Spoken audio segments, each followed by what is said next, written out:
Childhood is supposed to be a time of innocence, playing games, learning life's lessons, and dreaming big. But what happens when that innocence shatters and turns into something unthinkable?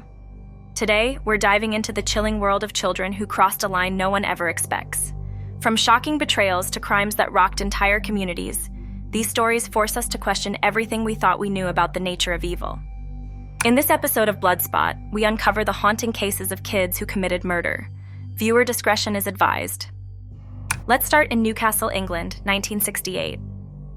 11-year-old Mary Bell shocked the world when she murdered two boys, 4-year-old Martin Brown and 3-year-old Brian Howe. These weren't accidents or spur-of-the-moment attacks. They were deliberate acts of violence. Mary's upbringing was a nightmare. Her mother, Betty, was neglectful and allegedly abusive, even attempting to harm Mary on several occasions. But Mary's actions went beyond the pain of her past. After strangling Martin Brown, she broke into a nursery school and left taunting notes confessing to the crime. Just weeks later, she killed Brian Howe and returned to the scene to mutilate his body, carving an M into his skin.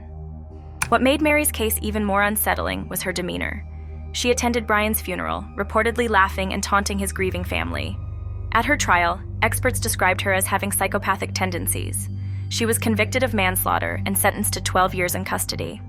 After her release, Mary was granted a new identity, but the scars of her crimes linger in the collective memory of those who knew her victims. Fast forward to 1993 in Steuben County, New York. 13-year-old Eric Smith lured 4-year-old Derek Roby into the woods under the guise of wanting to play. What happened next left a permanent scar on the small community. Eric's assault on Derek was shockingly brutal. He strangled the boy, beat him with rocks, and used a stick to inflict unspeakable harm. The attack wasn't just violent, it was premeditated. Eric later admitted that he acted out of rage and frustration, stemming from years of bullying and a troubled home life. At trial, Eric's calm demeanor and detailed confession left the jury stunned. He was convicted of second-degree murder and sentenced to 9 years to life in prison. After multiple parole denials, Eric was released in 2022, reigniting debates about whether young offenders like him can ever truly atone for their crimes. Next, we move to Alberta, Canada, in 2006. 12-year-old Jasmine Richardson fell in love with 23-year-old Jeremy Steinke, a self-proclaimed werewolf. What began as a forbidden romance spiraled into a deadly pact.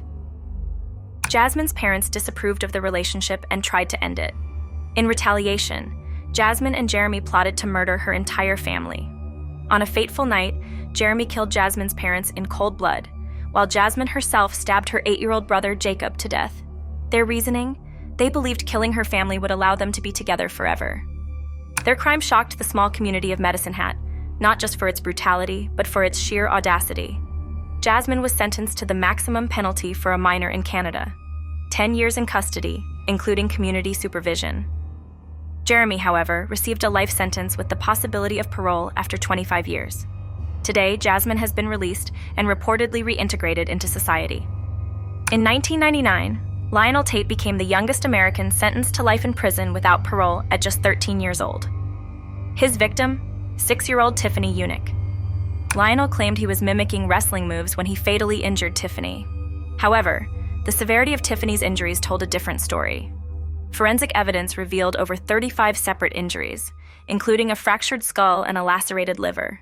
Injuries far too severe to be accidental. Lionel was convicted of first-degree murder, but public outcry over the harshness of his sentence led to a re-evaluation of the case. His sentence was overturned in 2004, but his freedom didn't last long. Lionel was later arrested for armed robbery, showing the tragic cycle of crime that often follows young offenders. Finally, we turn to Jacksonville, Florida in 1998. 14-year-old Joshua Phillips committed a crime so chilling it still haunts the neighborhood. Joshua killed his 8-year-old neighbor, Maddie Clifton, during what he claimed was a sudden accident. In a panic, he hid Maddie's body under his waterbed, where it remained for 6 days. Joshua's mother made the gruesome discovery while cleaning his room, uncovering a tragedy that no one could have imagined. Joshua was convicted of first-degree murder and sentenced to life without parole. His case became a focal point for discussions about sentencing juveniles, as advocates argued that his actions, though horrific, were the result of fear and immaturity rather than cold-blooded intent. Innocence is a fragile thing, and these cases remind us how easily it can be shattered. From troubled childhoods to moments of uncontrollable rage, the reasons behind these horrific acts remain a source of debate and disbelief. What do you think? Are these children victims of circumstance, or is there something darker at play? Share your thoughts in the comments below. For more shocking stories and deep dives into true crime, make sure to like, subscribe, and hit the bell icon.